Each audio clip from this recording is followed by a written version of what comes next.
Hi, I'm Anne, and I'm the default cook in my home as well as a few corners of the internet. Today, we are making banana peanut butter cocoa popsicles. And we're gonna use just a silicone mold as far as equipment goes, along with a blender, a little wooden spoon, or something to scrape down the sides of the blender with, as well as a tablespoon measuring spoon. Ingredient-wise, we need, of course, our bananas, our peanut butter, cocoa powder, and just a little maple syrup, or you could use honey to sweeten it, or you can skip that if you prefer.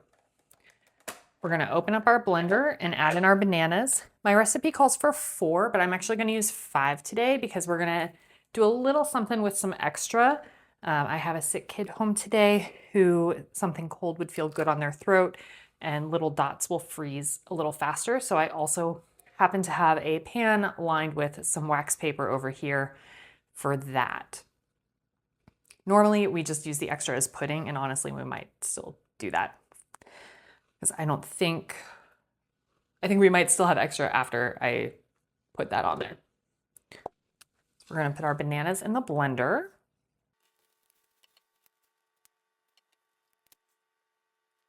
Actually, before we put the last 2 in, I'm gonna go ahead and put the other ingredients in just to kind of sandwich them so things blend a tiny bit easier. You don't have to do that. And our last bit of equipment that I forgot is a measuring cup and a spoon for the peanut butter. I'm actually just going to use this as like an eyeball range, get a big scoop on this and go, close enough so that we don't end up with peanut butter all stuck in our measuring cup like crazy. Another trick is to just grease the measuring spoon before you put something sticky like peanut butter or honey or other things in a measuring cup or spoon. That looks about right. I'm going to do just a dab more since I'm doing one more banana. One more banana in, and then we will get our cocoa powder and our syrup, or maple syrup. We're going to use 1 tablespoon of cocoa powder.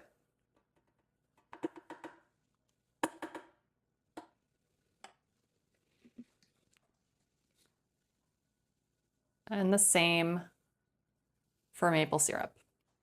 Put in our last banana.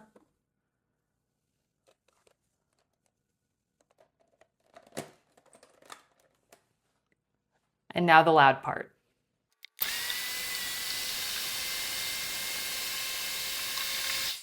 All our bananas look good and blended. It took that last half of a banana a bit to get caught into the blades. Now I'm just gonna scrape down the sides so that we don't end up with any like chunks of cocoa powder. If you have a fancier blender than me, you might not need to do that, but I have what I would call a mid-range blender and it works just dandy.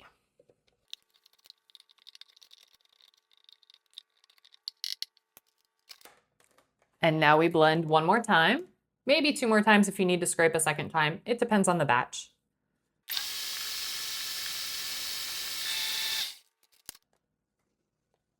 Honestly, that looks pretty well blended. I don't think I need to do it a 3rd time. Then we're just going to transfer it into our silicone popsicle molds. And I used to have this exact one linked, but it is no longer available.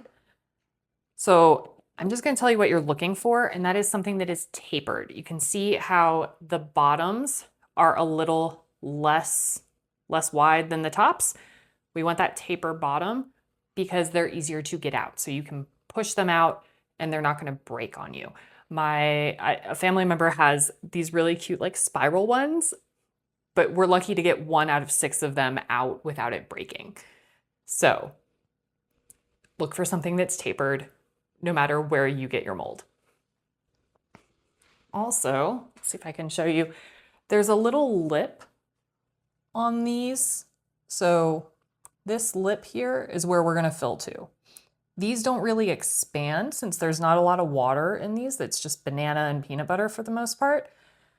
So we don't need to worry about lots of expansion. So we're gonna fill those all the way to that lip, and then we'll get a little bit of displacement from the actual popsicle stick, and that'll be perfect.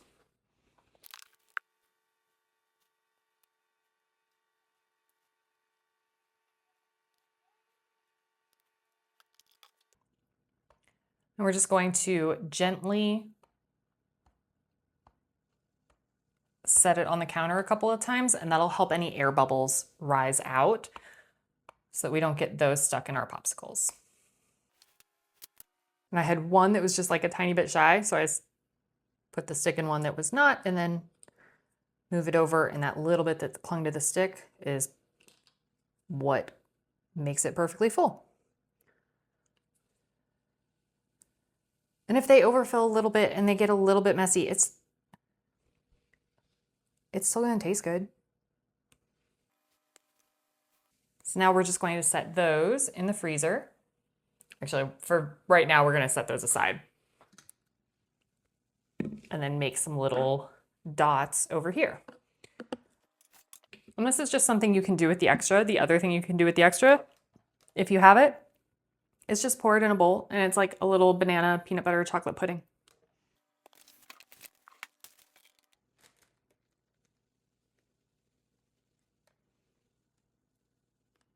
Well, that was lucky.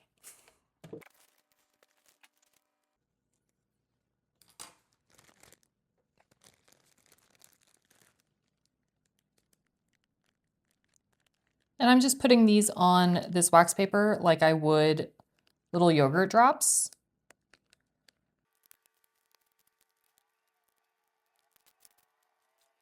And I'll show them to you. I can't hold them up because they'll run everywhere, but I'll just show these to you this way.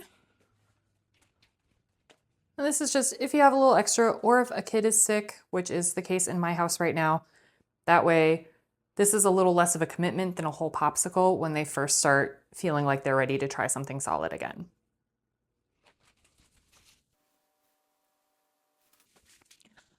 So I'm just gonna pop these in the freezer, and once they're solid, just serve them up. I hope this helps you and that you and your family love these. You are doing a wonderful job, and I will talk to you again soon.